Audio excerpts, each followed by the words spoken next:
இங்க ஒரு பொண்ணு அவட அப்பாவுக்கு கால் பண்ணி 5 வருஷமா என் ஹஸ்பண்ட் ரொம்ப டார்ச்சர் பண்றாரு, என்னை இப்பவே கூட்டிட்டு போங்கன்னு சொல்றா. பட் அவ அப்பாவோ நீ அவர் பேச்ச கேட்டுதான் நடக்கணும்னு சொல்லிட்டு போனை வச்சிடறாரு. இதனால அவளுக்கு என்ன பண்றதுன்னு தெரியாம சூசைட் பண்ணலாம்னு முடிவெடுக்கிறா.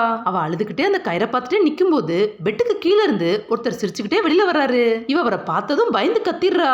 அவர்கிட்ட நீங்க யாரு, நீங்க எப்படி உள்ள வந்தீங்கன்னு கேக்குறா. அவர் சிரிச்சுக்கிட்டே நான் தான் கடவுள்னு சொல்றாரு. இவ அவரோட முகத்தையும் அவர் போட்டிருந்த ட்ரெஸ்ஸையும் பார்த்துட்டு கடவுளோட போட்டோவை பாக்குறா. நீங்க எந்த ஒரு கடவுள் மாதிரியும் தெரியலன்னு அவர்கிட்ட சொல்றா. அவரோ நீங்களா கற்பனை பண்ணி தானே இந்த படத்தை வரைஞ்சீங்க, இதுதான் என்னோட உண்மையான உருவம்னு சொல்றாரு. இவ அப்பவும் அவரை பார்த்து பயத்துல கத்துறா. உடனே அவரு உன்னை நம்ப வைக்கிறதுக்காக உனக்கு மட்டும் தெரிஞ்ச உன்னை சொல்லட்டுமான்னு கேக்குறாரு. இவளும் சரின்னு சொல்றா. அவர் இவகிட்ட போன மாசம் உங்க கல்யாண நாளப்போ அவன் உன்னை அடிச்சான், அதனால நீ கோவப்பட்டு அவனுக்கு கொடுக்க வேண்டிய டீல பேதி மாத்திரை கலந்துட்ட, அந்த கசப்பு தெரியாம இருக்க நிறைய சர்க்கரையும் போட்டு அவங்கிட்ட குடுக்கலாம்னு போன, பட் எங்க மாட்டிக்கிறோமோன்னு பயந்து அந்த டீயை கீழே ஊத்திட்டு வேற டீ போட்டு கொடுத்தியான்னு கேக்குறாரு. இந்த விஷயம் இவளை தவிர வேற யாருக்குமே தெரியாதால இப்ப இவ அவர் கடவுள் நம்புறா. அவரும் இவகிட்ட உனக்கு என்னதான் பிரச்சனை சொல்லுன்னு கேக்குறாரு. இவளும் நடந்த எல்லாத்தையுமே சொல்றா. ஒரு நாள் இவ இன்டர்வியூக்கு போயிட்டு வீட்டுக்கு வர்றா. அங்க இவளோட ஹஸ்பண்ட் என்ன கேட்காம இதுக்கு இன்டர்வியூ அப்ளை பண்ணனு இவளை திட்டுறா. அதுக்கு இவ எனக்கும் பர்சனல் தேவை இருக்கும், எல்லாத்துக்கும் உங்ககிட்ட கேட்டுட்டே இருக்க முடியாது, அதனாலதான் நான் வேலைக்கு போக போறேன்னு சொல்றா. இவனோ வீட்டுல இருக்க உனக்கு என்ன பர்சனல் தேவை, நீ கேட்ட எல்லாத்தையுமே நான் வாங்கி கொடுக்க தானே செய்யறேன்னு சொல்றான். அதுக்கு இவ எல்லாத்தையுமே வாங்கி கொடுத்தீங்களான்னு நக்கலா இவனை பார்த்து சிரிக்கிறா.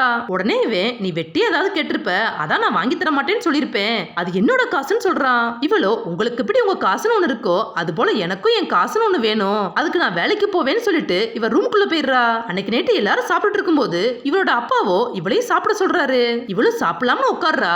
அப்பாவே அவளோட தட்டை மூடி வச்சுட்டு இது என் காசுல வாங்கின சாப்பாடு, நீ சம்பாதிச்சுட்டு அப்புறம் சாப்பிடுன்னு சொல்றான். இதனால இவ கோவப்பட்டு அங்க இருக்கிற எல்லா சாப்பாடையும் ஒன்னா மிக்ஸ் பண்ணி வச்சுட்டு இது நான் சமைச்சது, என்னாலதான் நீங்க சாப்பிட்டு இருக்கீங்கன்னு சொல்றா. உடனே அவன் அவளோட கண்ணத்திலே அரைஞ்சிடுறான். இதெல்லாம் தான் நடந்துச்சுன்னு இவ கடவுள் கிட்ட சொல்றா.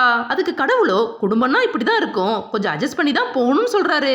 இவளோ நாங்க தான் அட்ஜஸ்ட் பண்ணணுமா, நீங்க பண்ண மாட்டீங்களா, நீங்களும் ஒரு பையங்கிறதுனாலதான் இப்படி பேசுறீங்களான்னு கேக்குறா.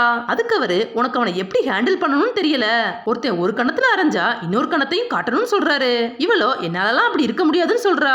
அதுக்கு கடவுளோ இந்த ஒரு வாரம் நான் உன்ன மாதிரி மாற போறேன், நான் என்னெல்லாம் பண்றேன்னு நீ பாரு, அன்னைக்கு நீ இன்டர்வியூ முடிச்சுட்டு வந்த நேரத்துக்கு நம்ம இப்ப போக போறோம், நான் அவனை எப்படி ஹேண்டில் பண்ண போறேன்னு நீ பாருன்னு சொல்றாரு. இவர் சொன்ன மாதிரி அவ இன்டர்வியூ முடிச்சுட்டு வந்த நேரத்துக்கு இவர் அவள மாதிரியே உருவம் மாறி வீட்டுக்குள்ள வராரு. அவளோட ஹஸ்பண்ட் என்ன கேட்காம எதுக்கு இன்டர்வியூ போனான்னு கேக்குறான். இவரோ நான் முன்னாடியே அப்ளை பண்ணிருந்தேன், காலையில தான் மெயில் வந்துச்சு, உங்களுக்கு போன் பண்ணேன் நீங்க எடுக்கல, என்ன மன்னிச்சிருங்க, இனிமேல் உங்க பர்மிஷன் இல்லாம நான் போக மாட்டேன்னு கொஞ்சிக்கிட்டே சொல்றாரு. இவர் பேசுற எல்லாத்தையுமே இவ ஒரு ரூம்ல ஒளிஞ்சு நின்று பார்த்துட்டே இருக்கிறா. அப்பாவே இவர் சிரிக்கிறத பார்த்துட்டு அவனும் சிரிச்சுக்கிட்டே அவர் கண்ணத்துல அரைஞ்சிடுறான். அப்ப கடவுளுக்கு அவர் இவ கிட்ட சொன்னது ஞாபகம் வருது, ஒரு கண்ணத்துல அரைஞ்சா இன்னொரு கண்ணத்தையும் காட்டணும்னு. இப்ப இவர் இன்னொரு கண்ணத்தையும் காட்டுறாரு. அவனும் அந்த கண்ணத்திலயும் அரைஞ்சிடுறான். இவர் 2 கண்ணத்திலயும் அடி வாங்கிட்டு இவ கிட்ட வராரு. இவ சிரிச்சுக்கிட்டே பலிக்குதான்னு அவரை கிண்டல் பண்றா. அவ கடவுள் கிட்ட அவனுக்கு அடிக்கிறதுக்கெல்லாம் எந்த ஒரு காரணமும் வேண்டாம், பேசினாலும் அடிப்பான் பேசாம இருந்தாலும் அடிப்பான்னு சொல்றா. அப்பவும் கடவுள் அவனுக்கு சப்போர்ட் பண்ணி அவன் ஏதாவது ஒர்க் டென்ஷன்ல இருந்திருப்பான் அதான் அடிச்சிருப்பான்னு சொல்றாரு. இவளோ அப்ப எங்களுக்கு ஒர்க் பிரஷர் இல்லையான்னு கேக்குறா. அதுக்கு அவரு வீட்டுல சும்மா இருக்கீங்க உங்களுக்கு என்ன பிரஷர்னு கேக்குறாரு. இவ அவர்கிட்ட நாங்களா வீட்டுல சும்மா இருக்கிறோம், அவ 8 மணிக்கு வேலைக்கு போறதுக்காக நாங்க 5 மணிக்கே எழுந்து டீ போட்டு சாப்பாடு செஞ்சு லஞ்ச் எல்லாம் பேக் பண்ணணும், இதுல சட்டை ஒழுங்கா துவைக்கல ஷூவை கிளீன் பண்ணலன்னு ஏகப்பட்ட குறை சொல்லுவான், சாப்பிட்டு கை கழுவ தெரிஞ்ச அவனுக்கு தட்டை கழுவ தெரியாது, அவ வேலைக்கு கிளம்பி போனதும் அடுத்து மாமியார் வேலை சொல்லுவாங்க, சாயந்தரம் திரும்பவும் வந்துருவான், மறுபடியும் சமையல் செஞ்சு கொடுக்கணும், இப்படிதான் என்னோட வாழ்க்கை போயிட்டே இருக்குன்னு ஃபீல் பண்ணிக்கிட்டே சொல்றா. அதுக்கு அவரு நான் தான் வந்துட்டேன்ல இனி நான் பாத்துக்கிறேன், நீ அடி வாங்கினதும் அடுத்து என்ன பண்ணன்னு கேக்குறாரு. இவளோ நான் என் அப்பா கிட்ட சொன்னேன்னு சொல்றா. இத கேட்ட கடவுளோ நீ அம்மா கிட்ட சொல்லிருக்கணும், அப்பதான் ஒரு பொண்ணோட மனசு ஒரு பொண்ணுக்கு தெரியும் சொல்றாரு. அப்படியே அவரு இவட அம்மாவுக்கு கால் பண்ணி அவர் அடிச்சிட்டாருன்னு சொல்றாரு. அம்மாவோ நீ ஹஸ்பண்டோட பேச்சை கேட்டுதான் நடக்கணும், உங்க அப்பா கிட்ட சொல்லி நான் சொல்றேன், நீ ஒழுங்காருன்னு சொல்றாங்க. பட் அவட ஹஸ்பண்டுக்கு இவ அம்மா கிட்ட சொன்னது தெரிஞ்சு திரும்பவும் இவளை அடிக்கிறான். இப்படியே கடவுள் இவ உருவத்துல இருக்கிறதால இவர் தான் அடி வாங்கிட்டே இருக்காரு. இவர் திரும்ப திரும்ப அம்மா கிட்டையும் அப்பா கிட்டையும் மாத்தி மாத்தி கால் பண்ணி பாக்குறாரு. அப்பவும் இவர் அடி வாங்கிட்டே தான் இருக்காரு. இவர் அடி வாங்கிட்டு வீட்டு வேலையெல்லாம் முடிச்சிட்டு ரொம்ப டயர்டா வந்து உட்கார்றாரு. அப்ப இவ அழுதுகிட்டு உங்களால ஒரு வாரம் கூட தாக்கு பிடிக்க முடியல, நான் 5 வருஷமா அந்த கஷ்டத்தை அனுபவிச்சுட்டு இருந்தேன், பொண்ணுங்களை சின்ன வயசுல இருந்தே அடங்கி போன்னு சொல்லியே வளர்த்துட்டாங்க, நான் என்னாலதான் அவன் கூட வாழ முடியாதுன்னு நினைச்சேன், பட் உங்களை பாக்குறப்போ யாராலே அவன் கூட வாழ முடியாதுன்னு புரிஞ்சுக்கிட்டேன், நான் எந்த ஒரு தப்பும் பண்ணல, அப்புறையே நான் சாகணும்னு அழுதுகிட்டே கேக்குறா. அப்ப அவட ஹஸ்பண்டோ இவளை கூப்பிடுறான். இவ அழுதுட்டு இருக்கத பார்த்துட்டு கடவுள் நான் போய் பாக்குறேன்னு சொல்லிட்டு அவன் கிட்ட போறாரு. அவ ஹஸ்பண்டோ இவ இன்னச வெளியில காய போட்டிருக்கத பார்த்துட்டு இவளை கண்டபடி திட்டுறான். இவளு உள்ள போய் பேசலாம்னு சொல்றா. அப்ப அவன் திரும்பவும் அவளோட கண்ணத்துல அரைஞ்சிடுறான். கொஞ்ச நேரம் கழிச்சு இவளோட அம்மாவும் அப்பாவும் அவனோட வீட்டுக்கு வந்து பேசிட்டு இருக்காங்க. அங்க சுத்தி இருந்தவங்களோ ஹஸ்பண்ட் சொல்றத கேட்டுதான் நடக்கணும்னு சொல்லி அட்வைஸ் பண்ணிட்டு இருக்காங்க. இவ எல்லாருக்குமே பதில் சொல்லி திட்டிட்டு ரூமுக்கு போயிடுறா. அப்ப அவளோட அப்பாவோ அவ அடி வாங்கினதால அவளுக்கு கோவம் வந்திருக்குன்னு சொல்றாரு.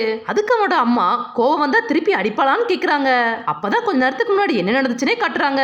கடவுள் இவங்கிட்ட அடி வாங்கினதும் அப்ப அவருக்கும் கோவம் வந்து இவனை திருப்பி 2 கணத்திலையும் அடிச்சுட்டாரு.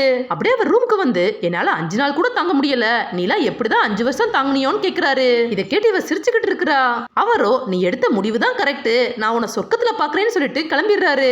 அதே நேரம் அங்க சுத்தி இருந்தவங்க எல்லாரும் நீங்க அவளுக்கு சொல்லி புரிய வைங்கன்னு சொல்றாங்க. இதனால அப்பாவும் அவளை வர சொல்லி கூப்பிடுறாரு. பட் இவ வரவே இல்ல. இதனால அம்மா வந்து கதவை தட்டி பாக்குறாங்க. அப்பவும் அவ கதவு திறக்கல. அம்மா கதவுல இருக்கிற ஓட்ட வழியா பார்த்து அவ சூசைட் பண்ண போறான்னு சொல்றாங்க. உடனே எல்லாரும் பயந்து கதவை உடைக்க பாக்குறாங்க. அப்ப அவ கதவை திறந்துடுறா. அவ கையில பேக் எடுத்துட்டு வந்து என்னால இவன் கூட வாழ முடியாதுன்னு சொல்றா. அப்பாவோ மாப்பிள்ளை இல்லாம நீ வீட்டுக்கு வர முடியாதுன்னு சொல்றாரு. உடனே இவ நான் உங்க வீட்டுக்கு வரலன்னு சொல்றா. அப்பாவோட அம்மா தாலி எங்கன்னு கேக்குறாங்க. அதுக்கு அவ உள்ள இருக்குன்னு சொல்லிட்டு அந்த வீட்டை விட்டே கிளம்புறா. அம்மாவும் உள்ள வந்து அவ தாலி எங்கன்னு தேடுறாங்க. அவ அந்த தாலிய அவ சாகலாம மாட்டிருந்த கயிறுல தொங்க விட்டுட்டு போயிருக்கா.